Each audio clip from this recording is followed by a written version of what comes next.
नमस्कार, एक बार फिर से आपका हार्दिक स्वागत है रिडिस स्कूल के ऑनलाइन प्लेटफॉर्म पे। तो जैसा कि अपन ने पीछे वाले कक्षाओं में अपन चर्चा कर चुके हैं एक राइट एंगल ट्राइंगल की। जैसे मैं एक राइट एंगल ट्राइंगल बनाता हूँ ABC। अपन ने अब तक चर्चा की थी कि राइट एंगल ट्राइंगल के अंदर थीटा के सामने होता है वो होता है परपेंडिकुलर यानी लंब, जो 90 डिग्री के सामने होता है वो होता है कर्ण हाइपोटेन्यूस, और जो शेष रहता है वो होता है आधार यानी बेस। इसी क्रम को मैं आगे बढ़ाते हुए अपन बात करेंगे त्रिकोणमितीय अनुपातों की। त्रिकोणमितीय अनुपात होते क्या हैं, इनको किस प्रकार लिखे जाते हैं, इनके सूत्र क्या क्या होते हैं और इनको किस अनुपातों में विभाजित करेंगे, आज अपन ये जानेंगे।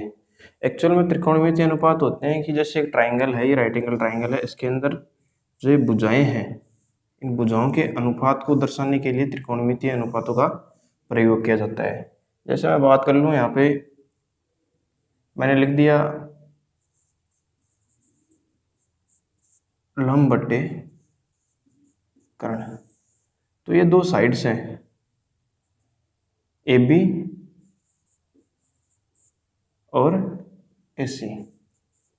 इस AB और AC के अनुपात को दर्शाने के लिए त्रिकोणमितीय अनुपातों का प्रयोग किया जाता है। और त्रिकोणमिति के अंदर 6 त्रिकोणमितीय अनुपात होते हैं जिनका उपयोग अपन करते हैं। तो सबसे पहले अपन जानेंगे कि त्रिकोण कौन कौन से त्रिकोणमितीय अनुपात अपने सिलेबस में और किसके उसके बारे में अपन अध्ययन करेंगे। तो सबसे पहले मैं बात करूं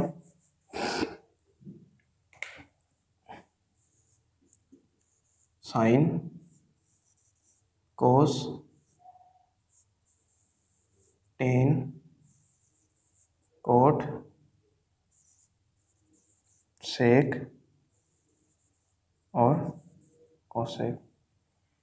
ये 6 त्रिकोणमितीय अनुपात होते हैं और इनका अपन आज अध्ययन करेंगे। जो मैंने लिखा है क्या वो सही है? ये सही नहीं है। जब तक त्रिकोणमितीय अनुपातों के सामने कोई थीटा नहीं दिया होगा तब तक ये सही नहीं होंगे, इनका कोई मतलब नहीं होता है। जब तो जैसे मैंने ऐसे लिख दिया सिर्फ साइन, तो ये सिर्फ एक नाम है, इसका कोई मतलब नहीं है यहाँ पे। और अगर मैंने इसके सामने लिख दिया थीटा तो एक त्रिकोणमितीय फलन बन जाता है। तो ये हो गया sine theta, cos theta, tan theta, cot theta, sec theta और कोसेक थीटा। अपन ये जानेंगे कि sine theta, cos theta, tan से त्रिकोणमितीय फलन है, इनके अनुपात क्या क्या होते हैं, अर्थात किन किन भुजाओं के अनुपात में इनको लिखा जाता है। सबसे पहले अपन बात करें साइन थीटा की। तो साइन थीटा को अपन लिखेंगे लंब बट्टा कर्ण यानी परपेंडिकुलर अपॉन हाइपोटेन्यूस। अब मैं बात करूं कोस थीटा की, तो कोस थीटा को अपन लिखेंगे आधार बटा कर्ण यानी बेस अपॉन हाइपोटेन्यूस। मैं बात करूं टेन थीटा की, तो टेन थीटा को अपन लिखेंगे परपेंडिकुलर अपॉन बेस। अब मैं बात करूं कोट थीटा की, तो cot theta is equal to होता है 1 अपॉन टेन थीटा। ये इसका एक इन्वर्स फंक्शन होता है जिसकी अपन थोड़ी देर बाद में चर्चा करेंगे कि कौन कौन से फलन किस किस के इन्वर्स फंक्शन होते हैं। तो कोट थीटा होता है टेन थीटा का, तो ये हो गया बेस अपॉन परपेंडिकुलर। मैं बात करूँ सेक थीटा की, तो सेक थीटा होता है कोस थीटा का, तो ये हो जाएगा इसका इन्वर्स फंक्शन अथवा हाइपोटेन्यूस अपॉन बेस। मैं बात करूँ कोसेक थीटा की, कोसेक थीटा का हो जाएगा हाइपोटेन्यूस अपॉन परपेंडिकुलर। तो ये 6 त्रिकोणमितीय फंक्शन है और ये इनके अनुपात होते हैं। अब ये त्रिकोणमितीय फंक्शन एक दूसरे के इन्वर्स फंक्शन होते हैं जिनके अपन सूत्र और किस प्रकार से इनको डिफाइन किया जाता है ये जानेंगे। अब जैसे कुछ बच्चों के मन में ये भी क्वेश्चन रहता है कि सर ये साइन कहाँ से है, कोस कहाँ से है, टेन कहाँ से है, कोट कहाँ से है, सेक कहाँ से है और कोसेक कहाँ से है। तो मैं बता दूं कोई ऑथेंटिक प्रमाणिक तो ऐसे है नहीं कि इनकी ओरिजिन कहाँ से हुई है, बस गणितज्ञों ने नाम दे दिए। जैसे साइन हो गया, कोस थीटा हो गया, टेन थीटा हो गया या कोट थीटा हो गया। जैसे अपने घर में किसी बच्चे का जन्म होता है तो पंडित जी क्या करते हैं, किसी ना किसी बच्चे का एक नाम निकालते हैं और फिर घर वाले उसी बच्चे को उसी नाम से आगे जानते रहते हैं या बुलाते रहते हैं या उसे कहते रहते हैं। इस प्रकार ये इनका मतलब साइन कोस टेन इनको डिफाइन किया जाता है। अब मैं बात करूँ इनके इन्वर्स फंक्शन की, कौन कौन से फलन एक दूसरे के इन्वर्स फंक्शन होते हैं। तो सबसे पहले आता है साइन थीटा। साइन थीटा होता है कोसेक थीटा का उल्टा। तो ये हो गया sine theta is equals to 1 upon cosec theta. मैं बात करूँ कोस थीटा की, कोस थीटा होता है 1 अपॉन सेक थीटा। मैं बात करूँ टेन थीटा की, तो ये होता है 1 अपॉन कोट थीटा। यहाँ से मैं इसको ऐसे भी लिख सकता हूँ, sine theta into cosec theta is equals to 1। इसको लिख सकते हैं cos theta into sec theta is equals to 1। इसको लिख सकते हैं tan theta into cot theta is equals to 1। अब अपन ये देखेंगे कि ये आपस में मल्टीप्लाई हो गए तो ये 1 कैसे हो गए तीनों। तो अभी अपन ने जस्ट इनके त्रिकोणमितीय अनुपात देखे थे, किस किस का कौन कौन सा त्रिकोणमितीय अनुपात होता है। तो मैं बात करूँ सबसे पहले साइन थीटा की। तो साइन थीटा के लिए अपने देखा था परपेंडिकुलर अपॉन हाइपोटेनिस। तो साइन थीटा को लिखूंगा परपेंडिकुलर अपॉन हाइपोटेनिस। अब कोसेक थीटा है, कोसेक थीटा क्या होता है, साइन का जस्ट इनवर्स फंक्शन होता है। तो यहाँ पे लिखूंगा हाइपोटेनिस अपॉन परपेंडिकुलर।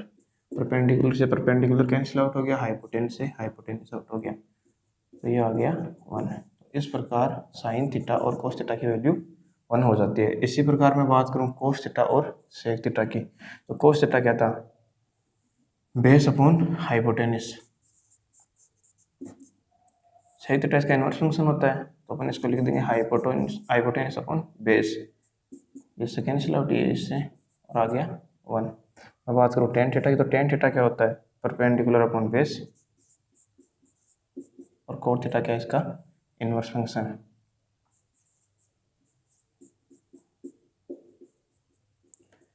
इस प्रकार इनकी वैल्यू अपन को 1 प्राप्त होती है। एक फॉर्मूला और है जिसको अपन याद रखेंगे कि tan theta is equals to होता है sine theta upon cos theta. ये आपके सिलेबस में मुख्य मुख्य बातें हैं। सबसे पहले जो प्रश्नावली है उसके अंदर त्रिकोणमितीय अनुपात। अब अपन बात करते हैं कि त्रिकोणमितीय अनुपात की क्या क्या वैल्यू होती है, किस किस कोण पे किस किस प्रकार इनको डिफाइन किया जाता है।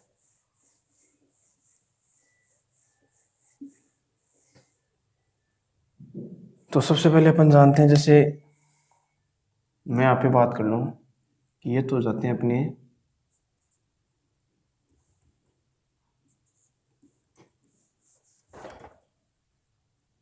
यहाँ तो अपने आ जाएंगे कोण यानी एंगल।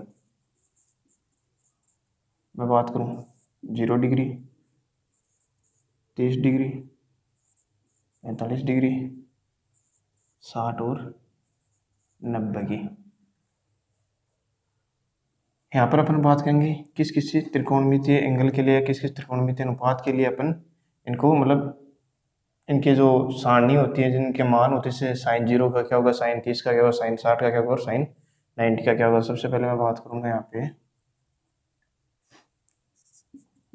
साइन थीटा की, कोस थीटा की, टेन थीटा की, कोट थीटा की, सेक थीटा की और कोसेक थीटा की।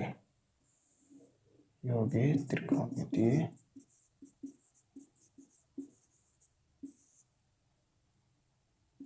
फंक्शंस मान लो इसको। अब जैसे बच्चों अपन कोई भी टेस्ट देते हैं, मैं 0 से 1 की बात करूँगी, 0 से 1 के अंदर अपन को कितने नंबर मिलते हैं। जैसे अपने कोई भी टेस्ट है, सबसे पहले अपन को क्या प्राप्त होता है, सबसे पहले अपन को प्राप्त होता है 0। इसके बाद अपन को प्राप्त होता है 1/4।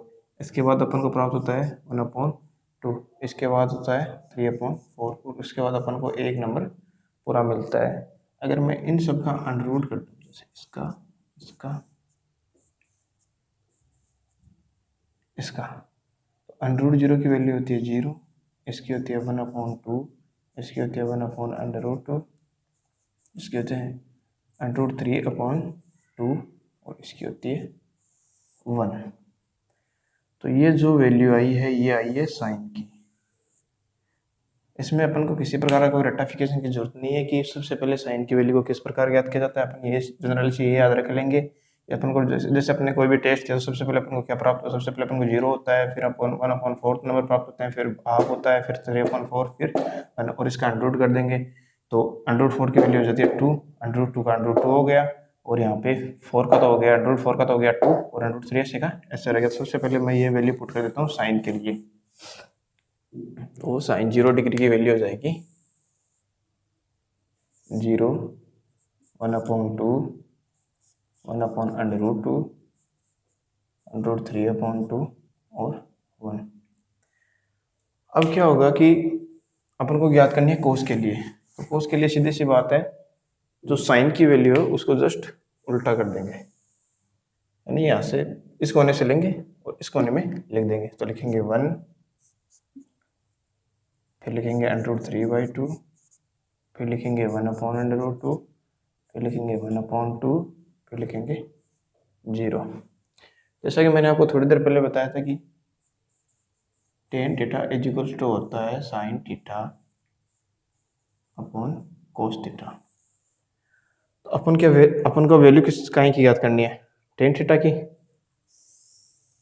तो अपन लिखेंगे साइन अपॉन कोस, यानी साइन के अंदर कोस का भाग दे देंगे, तो इसकी आ जाएगी 0 में अपन किसी भी संख्या को भाग दूं वो हमेशा 0 रहता है, ये 0, 2 से 2 गया, यह आ गया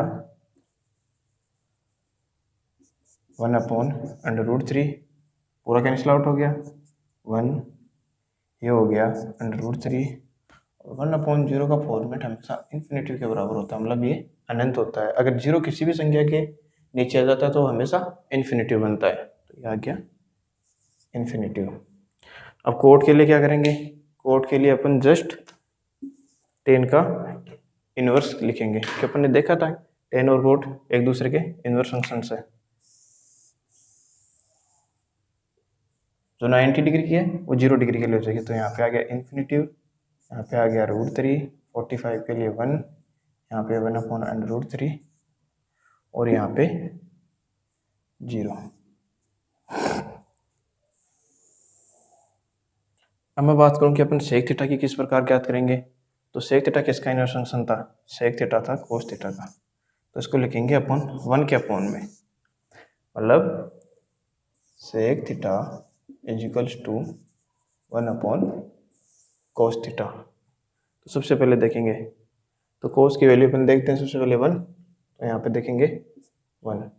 अब 1/1/2 हो गया तो क्या हो जाएगा 2, इसकी क्या हो जाएगी √2, इसकी हो जाएगी इनवर्स, यहाँ से ये है कोस की, तो ये हो जाएगी 2, और ये है तो ये हो जाएगा इन्फिनिटी।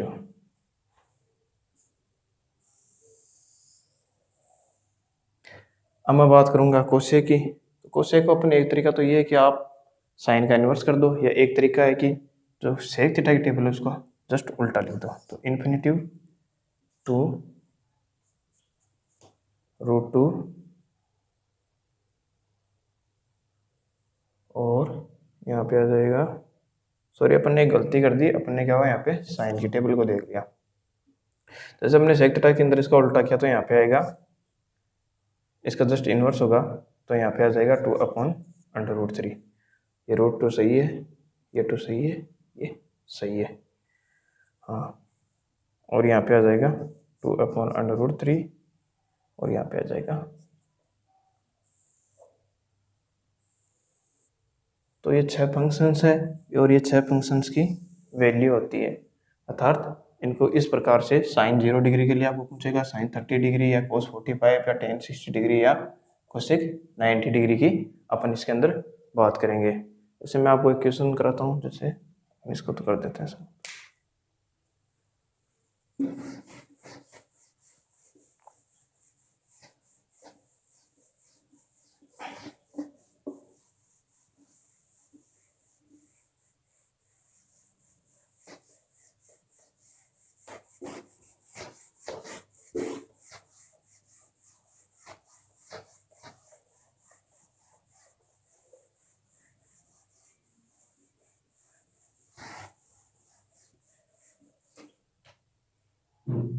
जैसे एक क्वेश्चन अपने पास 2 sin 45 degree into cos 45 degree. तो अपन को एक तो वैल्यू अपने रैंडमली अपने अंगुलियों पे याद हो, एक होता है कि अपन पहले सारणी बनाए फिर वैल्यू देखें फिर इसके अंदर वैल्यू पुट करें। सबसे पहले होता है 2 sin 45 की वैल्यू होती है 1/√2 और cos 45 की वैल्यू भी होती है 1/√2। √2 इंटू √2 की वैल्यू होती है 2, अपन इसको ऐसे लिख सकते हैं और फिर 2 से 2 क्या हो गया, कैंसिल आउट, और इसका अपन आंसर क्या होता है 1 प्राप्त होता है। आई होप आपको थोड़ा बहुत समझ में आया होगा और बाकी चर्चा करेंगे अपन नेक्स्ट क्लास में। धन्यवाद।